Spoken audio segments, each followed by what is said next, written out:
अब उनसे पूछिए। हाँ ठीक है, भारतीय जनता पार्टी के लिए जश्न का मौका हो सकता है। जहाँ पे महंगाई दर 8 के करीब पहुँच रही हो, बीजेपी के लिए जश्न का मौका हो सकता है। जहाँ बेरोजगारी से लोगों की कमर टूट रही हो और 7.5 के ऊपर हो, वहाँ बीजेपी के लिए जश्न का मौका हो सकता है। जहाँ पे मणिपुर की बेटियां न्याय के लिए गुहार लगाती रहे, उनके साथ अत्याचार होते रहे, तो भारतीय जनता पार्टी इसमें चुप बैठी रही, यहाँ हो सकता है। हम कहते हैं कि जिस तरह से पहलवान बेटियों के साथ अन्याय हुआ, किस बात का जश्न आप मनाना चाहते हैं, बता दीजिए मुझे। देश में ऐसा क्या हुआ, हमारे यहाँ जवान लगातार शहीद हो रहे हैं, और क्या हम यहाँ जश्न मनाएं? हम नहीं मना सकते। हम जिस तरह से किसान परेशान, हम जश्न नहीं मना सकते, हम नहीं मना सकते जश्न। मैं आपसे कहना चाहता हूं कि देश की मूल समस्याओं पे आप चर्चा नहीं करना चाहते हो, कहते हो जश्न मनाइए। भाई किस बात, नई पार्लियामेंट बनने पे जश्न मनाएं?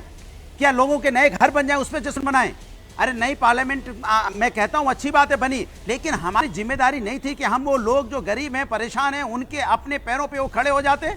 वो आज अपने बच्चों को अपने जो उनकी रोजमर्रा की चीजें हैं, रोज उनमें सहूलियत मिल जाती, तब जाके जश्न मनाने में अच्छा लगता। ठीक है, हाँ ये बात सही है कि आपको अच्छी अच्छी बातें करनी बहुत आती है भारतीय जनता पार्टी को, लेकिन जनता के बारे में आपने सोचना बंद कर दिया है। ठीक है, इसलिए मैं आपसे कह रहा हूं कि 2024 में नई पार्लियामेंट में, सुन लीजिए, नई पार्लियामेंट में नई सरकार आएगी, नए प्रधानमंत्री आएंगे, और वो इंडिया गठबंधन से आएंगे। भारतीय जनता पार्टी को पुराने पार्लियामेंट से जो उन्होंने वादे किए थे, वो वादे पूरे नहीं किए। नए पार्लियामेंट में यही देश की जनता उनको सत्ता से बाहर फेंक देगी। ठीक है, मैं पत्रकारों का जरा रुक कर लेती हूँ। मैं विजय जी के पास पहले चलती हूँ, और आप देख सकते हैं वरिष्ठ पत्रकार विनोद अग्निहोत्री जी भी हमारे साथ जुड़ गए।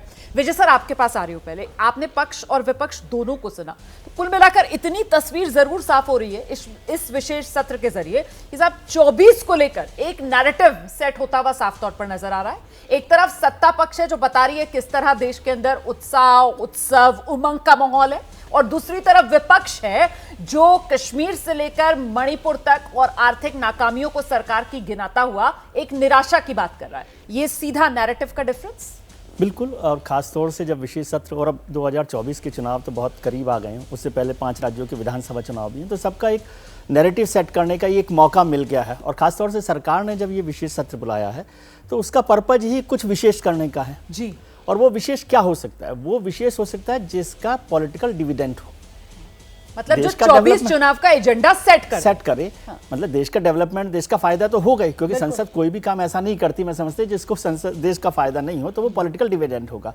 अब उसमें यदि हम 1 नेशन 1 इलेक्शन की बात करें, आपने लिखा हुआ है कि 1 नेशन 1 इलेक्शन, तो 1 नेशन 1 इलेक्शन का मुझे नहीं लगता कि कोई इस सरकार को पॉलिटिकल डिविडेंड है। तो मुझे नहीं लगता कि 1 नेशन 1 इलेक्शन पर ये सरकार अभी विशेष सत्र पर कुछ काम करेगी। ठीक है, ठीक है। जो सबसे बड़ा आपने जो पॉइंट्स लिखे हैं रोमाना जी, एक महिला आरक्षण, एक देश के नाम, एक आपने कहा कि एक देश एक चुनाव, अभी आप रहने दीजिए, एक देश एक कानून, यूसीसी की तैयारी, और हमने कहा कि साहब समय से पहले चुनाव, ये जो चर्चाएं हैं उसके आधार पर जी, समय से पहले चुनाव की संभावना भी मुझे नहीं लगती है कि ना के बराबर। ठीक है सर। अब उसमें सबसे इंपॉर्टेंट, जिससे पॉलिटिकल डिविडेंड भी मिलता है, देश की पॉलिटिकल तस्वीर भी बदलती है, और सोशल रिफॉर्म का भी एक बड़ा कदम होता है, वो है महिला आरक्षण बिल। तो क्या सरकार महिला आरक्षण बिल पर आगे बढ़ना चाहती है? अभी आज शाम को 6:30 बजे कैबिनेट की बैठक हो रही है। उससे पहले होम मिनिस्टर साहब लॉ मिनिस्टर के साथ और पार्लियामेंट्री अफेयर मिनिस्टर के साथ मीटिंग कर रहे हैं। तो इसका मतलब सरकार कुछ बड़ा उस सिलसिले में सोच रही है। महिला आरक्षण बिल को आप सोचें, 1996 से शुरू होती है ये लड़ाई, और आज तक चल रही है।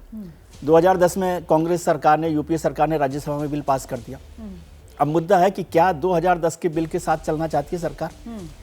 क्या उसी के साथ जाएगी? क्योंकि कांग्रेस ने उसे पास करवाया, तो वो तो साथ होंगे उस बिल में। और उसके बाद के 4 साल में लोकसभा में वो बिल पास क्यों नहीं हुआ? वो एक बड़ी वजह है। उसकी बड़ी वजह थी कि उस बिल में ओबीसी और जो दूसरे लोग हैं, महिलाएं, उनको आरक्षण रिजर्वेशन के अंदर कोटे में कोटा।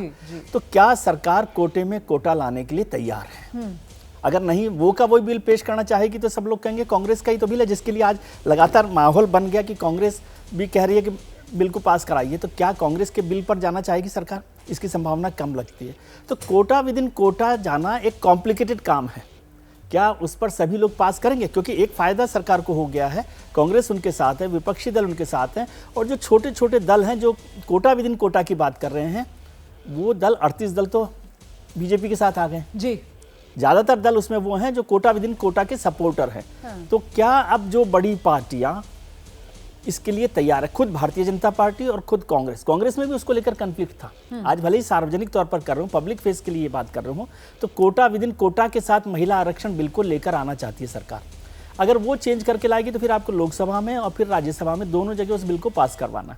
मुझे लगता है कि उस पर कुछ काम सरकार कर रही हो, मुझे नहीं पता है कि क्या है, क्योंकि कयास लगाना बेमानी बात है, लेकिन वो एक महत्वपूर्ण कदम हो सकता है और हिंदुस्तान की तस्वीर बदलने में सोशल रिफॉर्म का। और देखिए विरोध सर, जब भी आपने जो अभी बात कही ना, क्योंकि इतने वक्त से जब से हम ये सब चर्चाएं सुन रहे थे, तो जो पैटर्न हमने अभी तक देखा है मोदी सरकार का, उसमें लग रहा था कि महिला आरक्षण को लेकर तो इतनी चर्चा हो रही है कि अब सरकार महिला आरक्षण जैसा फैसला लग रहा था कि पता नहीं यही लेकर आ रही है कुछ और। लेकिन ये जो आप बता रहे हैं कि साहब ये किस तरीके से गेम चेंजर हो सकता है, कैसे कांग्रेस वाले बिल से ये फर्क हो सकता है, कोटा विद इन कोटा वाला एक इम्प्रोवाइजेशन के साथ सरकार इस बिल को लेकर आ सकती है और उससे वो मैसेजिंग जिससे पॉलिटिकल डिविडेंड मिले, वो तो वाकई में सर दायरा बहुत बड़ा हो जाता है कि महिला आरक्षण और फिर साथ ही साथ खासतौर से वो ओबीसी के लिए जो उसमें खास प्रोविजन किया जाए, प्रावधान किया जाए, तो ये तो फिर गेम चेंजर वाकई में। पत्रकारिता कोई इमोशन नहीं है, ना अपना कोई ज्ञान देना है और ना कोई विचार थोपना है। पत्रकारिता क्या है? पत्रकारिता का मतलब है सही जानकारी इकट्ठा करना और तथ्य बताना। पत्रकारिता आज जितने महत्वपूर्ण दौर में है, शायद पहले नहीं थी। इस दौर से निकलने के लिए सिर्फ सच दिखाने की जरूरत है, वो सच जो आपके हित को आगे रखे। इसलिए अब रात 9 बजे प्राइम टाइम नहीं होगा, ये आपका टाइम है। जगविंदर पटियाल के साथ देखिए पब्लिक इंटरेस्ट, सोमवार से शुक्रवार रात 9 बजे सिर्फ एबीपी न्यूज पर। एबीपी न्यूज आपको रखे आगे।